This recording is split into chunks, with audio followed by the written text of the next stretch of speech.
آپ ہادیہ ای میگزین مضمون کی آڈیو ریڈ آؤٹ سماعت کر رہے ہیں۔ سامعین السلام علیکم ورحمۃ اللہ وبرکاتہ۔ میں ناظرہ نگارہ ہادیہ کے شمارہ نومبر 2024 کے مضمون کی آڈیو پروگرام میں آپ کا استقبال کرتے ہیں۔ آئیے ہم اس کا آغاز ہادیہ کے زمرہ النور سے کرتے ہیں، جس کا عنوان ہے درس قرآن، اور اس کی رائٹر ڈاکٹر تمنا مبین اعظمی ہے۔ اللہ تعالیٰ کا ارشاد ہے، اعوذ باللہ من الشیطان الرجیم، بسم اللہ الرحمن الرحیم، الطلاق مرتان، فإمساك بمعروف أو تسريح بإحسان، ولا يحل لكم أن تأخذوا مما آتيتموهن شيئا إلا أن يخافا ألا يقيما حدود الله، فإن خفتم ألا يقيما حدود الله فلا جناح عليهما فيما افتدت به، تلك حدود الله فلا تعتدوها، ومن يتعدى حدود الله فأولئك هم الظالمون۔ صدق اللہ العظیم۔ سورہ بقرہ آیت نمبر 229۔ طلاق 2 بار ہے، پھر یا تو عورت کو معروف طریقے سے رکھ لیا جائے یا بھلے طریقے سے رخصت کر دیا جائے۔ تمہارے لیے حلال نہیں ہے کہ جو کچھ تم بیویوں کو دے چکے ہو اس میں سے کچھ بھی واپس لو، الا یہ کہ میاں بیوی کو خوف ہو کہ وہ اللہ کی حدود پر قائم نہ رہ سکیں گے، تو ایسی صورت میں کچھ مضائقہ نہیں اگر عورت کچھ معاوضہ دے کر عقد نکاح سے آزادی حاصل کر لے۔ یہ اللہ کے مقرر کردہ حدود ہیں، اور جو کوئی اللہ کے حدود سے تجاوز کرے گا تو وہی لوگ ظالم ہیں۔ قرآن اللہ تبارک و تعالیٰ کی کتاب ہے جس میں زندگی سے متعلق تمام مسائل کے احکام دیے گئے ہیں، چاہے اس کا تعلق اعتقاد و ایمانیات سے ہو، فرائض و عبادات سے ہو، معاشرتی و خاندانی زندگی یا معاشیات و سیاسیات سے ہو۔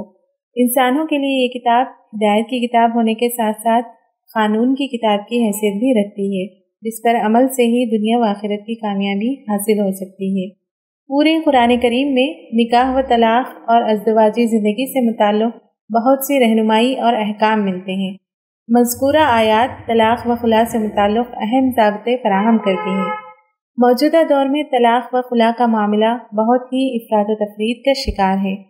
سماجی اور معاشرتی زندگی میں ایک طرف تو طلاق سے نہ صرف ایک گھر اجڑ جاتا ہے بلکہ 2 خاندان بکھر کر رہ جاتے ہیں، آپس میں نااتفاقی اور نفرت جگہ بنا لیتی ہے، شوہر اور بیوی دونوں کی شخصیت مجروح ہوتی ہے، اور خاص طور پر بچوں پر اس کا نہایت ہی برا اور گہرا اثر پڑتا ہے، جس سے ان کی ذہنی نشوونما اور صلاحیتیں مناسب طریقے سے پروان نہیں چڑھ پاتی ہیں اور ان کا وجود منتشر ہو جاتا ہے۔ لیکن اگر دوسرے پہلو سے اس معاملے پر روشنی ڈالی جائے تو اکثر سماج کو ایسے واقعات کا سامنا کرنا پڑتا ہے جہاں طلاق کی اشد ضرورت محسوس ہوتی ہے، جہاں میاں بیوی مودت و رحمت سے رہنا تو دور کی بات، لڑائی جھگڑے، ٹینشن، تناؤ اور گھریلو ناچاخیوں کی وجہ سے ایک دوسرے سے اتنی نفرت کرنے لگتے ہیں کہ شادی کا مقصد ہی فوت ہو جاتا ہے، اور وہ ندی کے 2 کنارے کی مانند بن جاتے جن کا ملنا ناممکن ہوتا۔ ایسے میں نہ صرف 2 زندگیاں داؤ پر لگتی ہیں بلکہ گھر کا سکون، بچوں کی تعلیم و تربیت اور 2 خاندان کے افراد بھی سخت مشکل اور تناؤ کا شکار ہو جاتے۔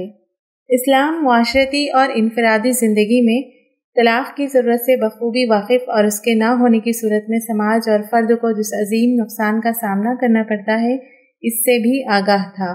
یہی وجہ ہے کہ اس نے طلاق کے دروازے کو کھلا رکھا، لیکن اس کا مطلب یہ ہرگز نہیں ہے کہ شادی بیاہ کو ایک مذاق سمجھ کر ہر چھوٹی چھوٹی بات پر طلاق کا استعمال کیا جائے، بلکہ اسلامی قوانین طلاق کا اگر بغور مطالعہ کیا جائے تو یہ بات روز روشن کی طرح واضح ہو جاتی ہے کہ طریقہ طلاق خود بہت سی حکمتوں اور مصلحتوں سے گھرا ہوا ہے، اور اگر واقعی اسلامی قانون کے مطابق طلاق دی جانے لگے تو طلاق صرف انہی لوگوں کے بیچ میں واقع ہوگی جہاں واقعی نباہ کی کوئی گنجائش نہ ہو اور کسی کو بھی طلاق دینے کے بعد پچھتانا نہیں پڑے گا۔ ان آیات کو سمجھنے کے لیے نکاح کی شرعی حیثیت کو سمجھنا بھی بہت ضروری ہے۔ تمام ائمہ کا اس بات پر اتفاق ہے کہ نکاح ایک شرعی معاہدہ ہے جو مسنون ہے۔ امت کا اس پر بھی اتفاق ہے کہ جس کو طبعی طور پر نکاح کی خواہش ہو ورنہ زنا کا اندیشہ ہو، اس کے لیے نکاح مطلقاً مستحب ہے، بلکہ حج، جہاد، نماز، روزہ اور نوافل سے افضل ہے۔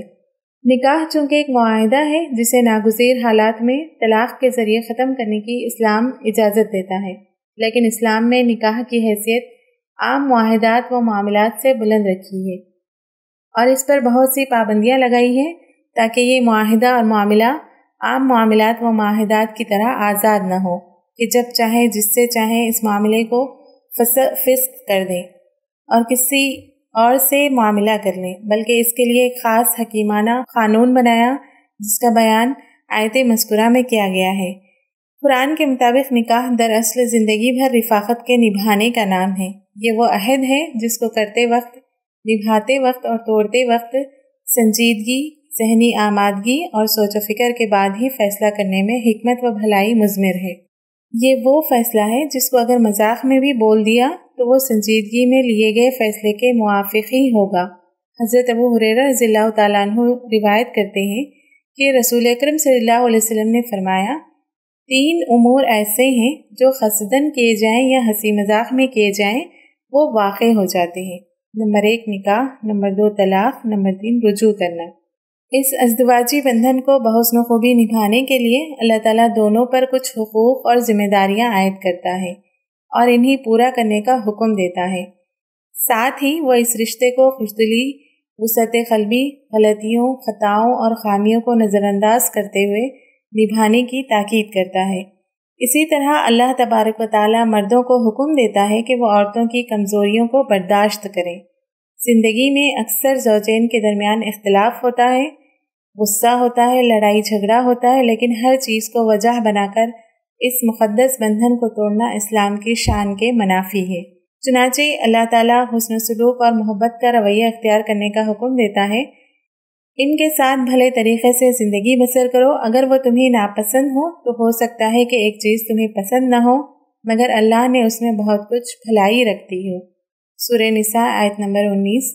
عورتوں کے ساتھ حسن سلوک کرنے، خامیوں کو نظر انداز کرنے اور وسعت قلبی کا ثبوت دینے کے باوجود اگر عورت نافرمانی پر آمادہ ہو، اس نے بے راہ روی اختیار کر رکھی ہو، تب بھی اسلام جلد بازی کرنے کا حکم نہیں دیتا ہے، بلکہ مردوں کو خصوصی اختیارات دیتا ہے کہ وہ ان کے اصلاح کی گھر کے اندر ہی بھرپور کوشش کریں اور ان اختلافات کو آپس میں سلجھا لیں۔ اللہ تعالیٰ کا حکم ہے، اور جن عورتوں سے تمہیں سرکشی کا اندیشہ ہو انہیں سمجھاؤ، خوابگاہوں میں ان سے علیحدہ رہو اور مارو، پھر اگر وہ تمہاری مطیع ہو جائیں تو خامخواہ ان پر دست درازی کے لیے بہانے تلاش نہ کرو، یقین رکھو کہ اوپر اللہ موجود ہے جو بڑا اور بالاتر ہے۔ سورہ نساء آیت نمبر 34۔ مردوں کو حسن سلوک اور اصلاح کرنے کی تاکید کے ساتھ ساتھ اللہ تبارک و تعالیٰ عورت کو بھی نصیحت کرتا ہے کہ معمولی باتوں پر طلاق لینے کے بجائے اگر کچھ حقوق سے دستبردار ہونے پر ازدواجی بندھن ٹوٹنے سے بچ سکتا ہو تو ایسا کرنے میں بیوی کو پیش قدمی کرنی چاہیے۔ ہر وقت حقوق کا مطالبہ کرنے اور شوہر کے مقابلے کھڑے ہونے کے بجائے صلح و آشتی کی کوشش کرے اور اس مقصد کے لیے اپنے جائز حقوق کو نہ صرف چھوڑ دے بلکہ شوہر کی اگر کچھ مدد بھی کر دے تو یقیناً یہ زیادہ بہتر ہوگا۔ ارشاد باری تعالیٰ ہے، اگر کسی عورت کو اپنے شوہر سے بدسلوکی اور بے رخی کا اندیشہ ہو تو اس میں کوئی حرج نہیں کہ دونوں آپس میں کسی طرح صلح کر لیں۔ صلح ہر حال میں بہتر ہے، نفس تنگ دلی کی طرف جلد مائل ہو جاتے ہیں۔ اگر تم لوگ احسان سے پیش آؤ اور تقوی اختیار کرو تو اللہ تعالیٰ جو کچھ تم کرتے ہو اس سے باخبر ہے۔ سورہ نساء آیت نمبر 128۔ طلاق سے پہلے زوجین کی رنجشوں کو سلجھانے اور ان کے اختلافات کو حل کرنے کے لیے پھر اللہ تعالیٰ حکم دیتا ہے، اگر تمہیں میاں بیوی کے درمیان جھگڑے کا ڈر ہو تو ایک حکم مرد والوں کی طرف سے اور ایک عورت والوں کی طرف سے مقرر کرو، وہ دونوں اصلاح کرنا چاہیں تو اللہ ان کے درمیان موافقت پیدا کر دے گا، بے شک اللہ جاننے والا اور خبر رکھنے والا ہے۔ سورہ نساء آیت نمبر 35۔ ان ساری تدبیروں کے بعد بھی اگر اختلافات و نزاع رفع نہیں ہو پا رہے ہوں تو طلاق کی اجازت شریعت میں ہے، اگرچہ یہ سخت ناپسندیدہ فعل مانا گیا ہے۔ رسول اکرم صلی اللہ علیہ وسلم نے فرمایا، اللہ تعالیٰ کے نزدیک حلال چیزوں میں سے سب سے زیادہ ناپسندیدہ چیز طلاق ہے۔ اللہ تعالیٰ نے طلاق دینے کا حق مردوں کو دیا ہے، لیکن عورت کو کلی طور پر مرد پر نہیں چھوڑا بلکہ اسے خلا لینے کی اجازت دی گئی ہے۔ طریقۂ طلاق کے سلسلے میں دو خاص ہدایات ملتی ہیں۔ ایک تو یہ کہ حالت حیض میں طلاق نہ دی جائے، دوسری یہ کہ آدمی حالت طہر میں بغیر ہم بستری کے طلاق دے۔ اس کے پیچھے شریعت کی جو حکمت ہے وہ یہ کہ جلد بازی اور جذبات میں یہ فیصلہ نہ لیا جائے، کیونکہ مدت حیض میں عورتیں عموماً عام دنوں کے مقابلے زیادہ چڑچڑی اور ایک طرح سے بیمار ہوتی ہیں، تو اس صورت میں ممکن ہے کہ ان سے کوئی ایسی حرکت سرزد ہو جائے جو کہ شوہر کے غصے کی وجہ بن جائے۔ اسی طرح حالت طہر میں بنا جسمانی تعلق بنائے طلاق دینے کا حکم ہے، جس سے واضح ہوتا ہے کہ طلاق کا فیصلہ واقعتاً سوچ بچار کے بعد اور پوری سنجیدگی سے ہی لیا گیا ہے۔ طلاق مسنون و غیر مسنون۔ طلاق مسنون کا یہ معنی بالکل نہیں ہے کہ طلاق کوئی کار ثواب ہے، بلکہ یہ صرف ایک مباح عمل ہے جس کو بوقت ضرورت اپنایا جا سکتا ہے۔ مسنون طلاق اس لیے کہا جاتا ہے کیونکہ اس میں اللہ اور اس کے رسول کے بتائے ہوئے طریقے کے مطابق اس کی حکمتوں اور مصلحتوں سے فائدہ اٹھاتے ہوئے اور بنا کسی فریق کو تکلیف پہنچائے اور حق تلفی کیے طلاق دی جاتی ہے۔ طلاق غیر مسنون یا طلاق بدعی وہ طلاق ہے جس میں قرآن و حدیث کے احکام کے مطابق طلاق نہ دی جائے بلکہ کتاب و سنت سے روگردانی کی جائے۔ پھر فقہا نے طلاق مسنون کی بھی دو قسمیں بتائی ہیں، طلاق احسن یعنی زیادہ پسندیدہ اور طلاق حسن یعنی پسندیدہ۔ طلاق احسن کا طریقہ یہ ہے، حالت طہر میں ہم بستری کے بغیر صرف ایک طلاق دی جائے۔ عورت جب ماہواری سے فارغ ہو تو حالت طہر شروع ہو جاتی ہے۔ ایک بار طلاق دینے کے بعد عدت یعنی 3 حیض پورے ہونے تک دوسری طلاق نہ دی جائے۔ جب مدت پوری ہو جائے گی تو یہ طلاق بائنہ ہوگی اور ازدواجی رشتہ منقطع ہو جائے گا۔ اس کا فائدہ یہ ہے کہ عدت کے دوران آدمی چاہے تو رجوع کر سکتا ہے، اگر رجوع نہ کرے اور عدت پوری ہو جائے تو بغیر حلالہ کے دوبارہ نکاح ہو سکتا ہے۔ طلاق بائنہ کا مطلب یہ ہوتا ہے کہ طلاق تو واقع ہو جائے گی، لیکن بعد میں اگر شوہر اور بیوی اس رشتے کو دوبارہ قائم کرنا چاہیں تو نئے مہر کے ساتھ بنا حلالہ کے نکاح کر سکتے ہیں۔ طلاق حسن یہ ہے کہ حالت طہر میں بنا جنسی تعلق بنائے ایک طلاق دی جائے، پھر دوبارہ حیض آنے کے بعد جب عورت پاک ہو جائے تو دوسری طلاق دی جائے، پھر تیسری بار حیض آنے کے بعد تیسری طلاق دے دی جائے۔ اب بیوی اس سے جدا ہو جائے گی اور 3 طلاق دینے کے بعد اگر شوہر بیوی ایک دوسرے سے نکاح کرنا چاہیں تو بنا حلالہ کے یہ شادی ممکن نہیں ہے۔ 3 طلاق چاہے وہ سنت طریقے سے دی جائے یا بدعی طریقے سے دی جائے، اس کے بعد دوبارہ اس عورت کو اپنانے میں شریعت نے جو اس قدر سختی رکھی ہے، اس سے اس قدم کی سنگینی کا بھرپور احساس ہوتا ہے۔ ساتھ ہی رشتہ نکاح اور عورت کی پاکیزگی کا خیال بھی پیدا کرتا ہے۔ رشتہ نکاح اتنا ارزاں نہیں ہے کہ اسے بار بار توڑا جائے اور باندھا جائے، اور نہ ہی عورت کوئی کمتر اور حقیر شے ہے کہ جب چاہا پھینک دیا اور جب چاہا اپنا لیا۔ اسی لیے آیت مذکورہ میں 3 طلاق کا ذکر نہیں ملتا ہے، بلکہ اللہ تعالیٰ فرماتا ہے کہ طلاق صرف 2 بار ہے، پھر یا تو بھلے طریقے سے رجوع کر لو اس نیت کے ساتھ کہ عورت کے ساتھ نرمی، محبت اور بھلائی کا معاملہ کرو گے۔ رجوع صرف 3 مہینے کے اندر ہی کیا جا سکتا ہے، یا بھلے طریقے سے بنا کچھ الزام لگائے بے عزت کیے اسے رخصت کر دو۔ ساتھ ہی یہ بھی تاکید کرتا ہے کہ جو کچھ تم بیوی کو دے چکے ہو اس میں سے کچھ بھی واپس نہیں لینا ہے، بلکہ دوسری جگہ قرآن میں آتا ہے کہ اسے مزید دے دلا کر رخصت کرنا ہے۔ آیت کے اس حصے میں 3 بنیادی احکام ملتے ہیں۔ پہلا حکم یہ ہے کہ طلاق صرف 2 بار ہے، بار بار طلاق دینا اور رجوع کر لینا اس کی گنجائش نہیں ہے۔ دوسرا حکم یہ ہے کہ عدت کی مدت میں شوہر کو رجوع کرنے کی اجازت ہے، لیکن یہ رجوع نیک نیتی اور نبھانے کے مقصد سے ہو، ٹارچر کرنے کے مقصد سے نہیں۔ تیسرا یہ کہ جو کچھ شوہر بیوی کو مال و جائیداد یا زیورات وغیرہ دے چکا ہے اسے واپس نہیں لینا ہے۔ اب ہم غور کریں، ہمارے سماج و معاشرے میں طلاق دیتے وقت کتنا کچھ ہنگامہ، الزامات کی بوچھار، عزتوں سے کھلواڑ اور زیورات یا جائیداد وغیرہ کے ناجائز مطالبات کیے جاتے ہیں۔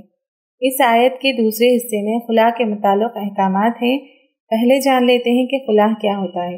خلا طلاق کی ہی ایک قسم ہے۔ طلاق میں مرد اپنی مرضی سے بیوی کو جدا کر دیتا ہے۔ خلا میں بیوی شوہر کو ناپسند کرتی ہو یا اس کے ساتھ نباہ نہ کر سکتی ہو تو وہ کچھ مال کے عوض شوہر سے طلاق کا مطالبہ کرے، اور شوہر کو چاہیے کہ وہ اس مال کو قبول کر کے طلاق دے دے۔ اگر شوہر تب بھی طلاق نہ دے رہا ہو تو بیوی حاکم وقت کے سامنے اپنا مقدمہ پیش کرے اور حاکم وقت شوہر کو ایسا کرنے پر مجبور کرے۔ لیکن اگر کوئی عورت اپنے مال کا کچھ حصہ یا مہر شوہر کو لوٹا دے اور اس کو خلا سمجھ کر گھر بیٹھ رہے، چاہے شوہر اس مال کو لے کر طلاق کے لیے رضامند ہو یا نہ ہو، تو وہ خلا صحیح نہیں مانا جائے گا، الا یہ کہ میاں بیوی کو خوف ہو کہ وہ اللہ کی حدود پر قائم نہ رہ سکیں گے، تو ایسی صورت میں کچھ مضائقہ نہیں اگر عورت کچھ معاوضہ دے کر عقد نکاح سے آزادی حاصل کر لے۔ سورہ بقرہ آیت نمبر 229۔ اس آیت سے جہاں ایک طرف خلا کے جواز کی دلیل ملتی ہے، وہیں دوسری طرف خلا کو کن حالات میں لینا جائز ہے اس کی طرف بھی اشارہ ہے۔ طلاق کی طرح خلا کو بھی آخری چارہ کار کے طور پر استعمال کرنا چاہیے جبکہ نباہ کی کوئی گنجائش نہ بچی ہو، جیسا کہ حدیث نبوی سے ثابت ہے، جس کسی عورت نے اپنے شوہر سے اس کی کسی زیادتی کے بغیر خلا کیا، اس پر اللہ، ملائکہ اور سب لوگوں کی لعنت ہوگی۔ خلا کو کھیل بنانے والی عورتیں منافق ہیں۔ دوسرا حکم جو اس آیت سے نکلتا ہے وہ یہ کہ عورت کو عقد نکاح سے آزاد ہونے کے لیے ویسے ہی مال کی قربانی گوارا کرنی پڑے گی جیسے مرد طلاق دینے کی صورت میں برداشت کرتا ہے۔ تیسرا حکم یہ ہے کہ معاوضہ دے کر عقد نکاح سے آزاد ہونے کے لیے ضروری ہے کہ فدیہ لینے والا یعنی شوہر اس کو قبول کر کے طلاق دے۔ اگر عورت فدیہ پیش کرے اور مرد اس کو قبول نہ کرے تو طلاق واقع نہیں ہوگی۔ چوتھا حکم یہ ہے کہ اگر یہ معاملہ طرفین کی رضامندی سے گھر میں ہی سلجھ سکتا ہے تو عدالت میں لے جانا ضروری امر نہیں ہے۔ اگر مرد عورت کے عطا کردہ فدیے کو قبول کر کے طلاق نہ دے تب عورت عدالت کی طرف رجوع کر سکتی ہے۔